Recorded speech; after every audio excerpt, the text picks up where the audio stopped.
Halo semua, ketemu lagi sama aku. Selamat datang di channel Intelligent 78. Frugal living atau gaya hidup hemat adalah filosofi hidup yang fokus pada efisiensi pengeluaran demi tujuan jangka panjang, terutama kebebasan finansial. Ini bukan soal pelit atau menahan diri belanja, tapi tentang seni memilih mana pengeluaran yang penting dan mana yang hanya sekadar gaya hidup atau impuls sesaat. Dalam dunia profesional, terutama pekerja kantoran di sektor keuangan dan kota besar, frugal living makin populer karena menjawab keresahan soal masa depan keuangan yang tidak pasti. Berbeda dengan gaya hidup minimalis yang fokus pada spiritualitas dan melepaskan keterikatan pada materi, frugal living lebih menekankan pada hasil akhir, kebebasan finansial. Seorang minimalis mungkin tidak membeli barang karena ingin lepas dari materialisme, tapi orang yang hidup hemat tetap membeli dengan penuh kesadaran dan strategi. Menurut Wealth Survey dari Charlie Ngab, lebih dari 60% milenial di AS menjadikan gaya hidup hemat sebagai strategi utama menuju kemandirian finansial. Tren ini juga mulai tumbuh di Indonesia. Apalagi setelah pandemi yang menyadarkan banyak orang akan pentingnya dana darurat dan investasi jangka panjang. Gaya hidup hemat bukan hanya untuk mereka yang berpenghasilan besar. Justru makin kecil pendapatan, makin penting prinsip ini diterapkan. Karena dengan pendapatan terbatas, setiap pengeluaran jadi sangat krusial. Di tengah dunia yang penuh iklan dan tekanan sosial untuk konsumtif, frugal living jadi bentuk perlawanan. Ini bukan sekadar soal uang, tapi soal kebebasan untuk hidup sesuai nilai kita, bukan tuntutan orang lain. Salah satu konsep yang dekat dengan frugal living adalah FIRE, Financial Independence. Retire early. Intinya, keras dan hidup hemat di usia produktif agar dalam 10 tahun ke depan bisa hidup dari hasil investasi. Konsep ini berlandaskan aturan 4% dari Trinity Study, yang menyatakan, jika kamu punya aset investasi sebesar 25 kali pengeluaran tahunanmu, kamu bisa hidup dari 4% penarikan per tahun tanpa takut kehabisan uang. Misalnya kamu butuh 100 juta per tahun, berarti kamu butuh 2,5 miliar dalam bentuk aset investasi. Tapi tidak semua orang yang menjalani frugal living ingin pensiun dini. Banyak yang tetap ingin bekerja, tapi dengan kontrol penuh atas waktu dan pilihan. Mereka memilih pekerjaan karena cinta, bukan karena kebutuhan finansial. Gerakan FIRE mengajak kita berpikir ulang, apa arti bekerja dan hidup? Bukan ikut arus kerja seumur hidup, tapi merancang hidup yang lebih seimbang, manusiawi, dan bermakna. Gaya hidup hemat dimulai bukan dari dompet, tapi dari cara berpikir. Dalam buku Your Money or Your Life, Vicki Robin bilang, setiap rupiah yang kita belanjakan adalah hasil pertukaran waktu hidup kita. Bayangkan, kamu kerja 8 jam sehari dengan gaji 5 juta. Kalau kamu beli gadget 2 juta, artinya kamu menukar lebih dari 3 hari kerja. Pertanyaannya, apakah layak?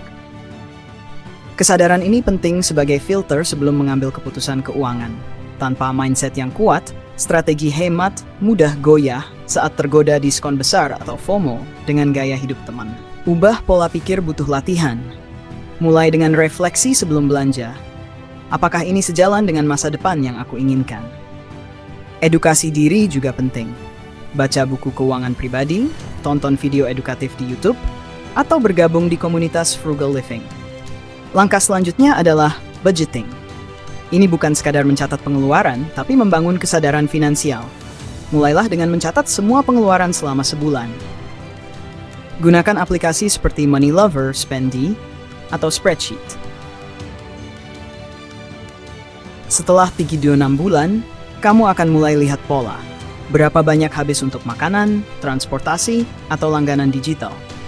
Dari situ kamu bisa menilai mana yang bisa ditekan, mana yang tetap penting. Budgeting bukan tentang menghilangkan semua pengeluaran, tapi menyisihkan yang tidak perlu agar bisa memaksimalkan yang penting. Sayangnya, data OJK 2023 menunjukkan hanya 30% masyarakat Indonesia yang rutin mencatat keuangan. Padahal ini fondasi penting untuk kontrol pengeluaran dan tabungan. Dengan budgeting, kamu tahu kemana uang pergi dan tidak takut lagi mengecek saldo. Ini melatih disiplin dan memberi rasa kendali atas hidupmu. Dalam dunia keuangan pribadi, strategi dibagi dua. Defense, mengatur pengeluaran, dan offense, meningkatkan penghasilan. Frugal living bicara tentang defense. Tapi agar keuangan tumbuh, kita juga perlu offense. Minta promosi, pindah kerja, mulai usaha sampingan, atau jadi freelancer di platform seperti Fiverr atau Upwork. Contohnya Samuel dan Claudia. Mereka memperkuat defense lewat budgeting, tapi juga menjalankan offense dengan terus upgrade skill, mengejar promosi dan berinvestasi pada diri sendiri. Gabungan antara menekan pengeluaran dan meningkatkan penghasilan menciptakan surplus keuangan. Dan tanpa surplus, tak ada yang bisa ditabung atau diinvestasikan. Uang hasil penghematan tidak cukup hanya ditabung, harus diinvestasikan. Pilihannya banyak, emas, reksadana, saham, properti, hingga kripto. Samuel dan Claudia memilih reksadana indeks saham untuk jangka panjang, serta reksadana obligasi untuk pendapatan stabil saat pasar turun. Investasi adalah keharusan, bukan pilihan, karena inflasi terus menggerus daya beli. Mulailah dari instrumen yang kamu pahami. Bahkan investasi rutin 100.000 per bulan di reksadana pasar uang sudah cukup untuk membangun kebiasaan. Konsistensi lebih penting daripada jumlah besar. Investasi terbaik adalah yang dilakukan rutin, bukan yang tergiur untung cepat tanpa strategi. Kesalahpahaman terbesar soal frugal living adalah menganggapnya sebagai pelit. Padahal frugal bukan menolak belanja, tapi mengutamakan nilai. Samuel dan Claudia tetap makan di luar, beli gadget dan traveling, tapi semua direncanakan. Mereka bisa hemat dengan masak sendiri, tapi tetap punya budget liburan. Frugal living tetap memberi ruang untuk bahagia. Dalam budaya Indonesia yang penuh tekanan sosial acara keluarga, arisan, pernikahan mewah, frugal living bisa terasa kontra arus. Tapi justru disitulah perannya penting, jadi tameng dari pengeluaran yang tak perlu.